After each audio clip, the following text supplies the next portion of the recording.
Hi friends, welcome to Monisha's diary. நெல்லிக்காயில் எவ்வளோ health benefits இருக்குதுன்னு எல்லாருக்குமே தெரியும். முடிக்காக இருக்கட்டும், கண்ணுக்காக இருக்கட்டும், டைஜஷன் ப்ராப்ளம்க்கு இருக்கட்டும், இல்லைனா வெயிட் லாஸ்க்கு இருக்கட்டும், இந்த மாதிரி லிஸ்ட் நம்ம சொல்லிக்கிட்டே போகலாம்.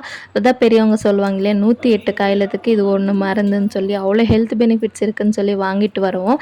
கடைசியில் அதை சாப்பிடாமல் கடைசியில் தூக்கி போட்டுருவோம். ஸோ நீங்களும் இதே மாதிரி பண்ணிகிட்டு இருக்கீங்களா?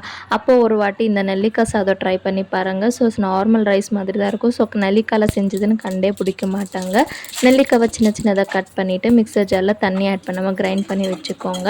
இப்போ வானலியில் ஆயில் ஆட் பண்ணிவிட்டு கடுகு, ஜீரகம், கடலைப்பருப்பு, வேர்க்கடலை, கருவேப்பிலை இதெல்லாமே போட்டு நல்லா வறுத்துட்டு காரத்துக்கு தகுந்த மாதிரி பச்சை மிளகா, ஒரு சின்ன மீடியம் சைஸ் அளவுக்கு வெங்காயம், மஞ்சள் தூள், உப்பு இதெல்லாமே போட்டு நல்லா ஃப்ரை பண்ணிவிட்டு லாஸ்ட்டில் நெல்லிக்காய் கிரைண்ட் பண்ணி போட்டு 2 நிமிஷம் ஃப்ரை பண்ணி ஸ்டவ்வை ஆஃப் பண்ணிவிடுங்க. ஃபைனலாக ரைஸு, கொத்தமல்லி தூவி மிக்ஸ் பண்ணிட்டிங்கன்னா டேஸ்டியான நெல்லிக்காய் சாதம் ரெடி.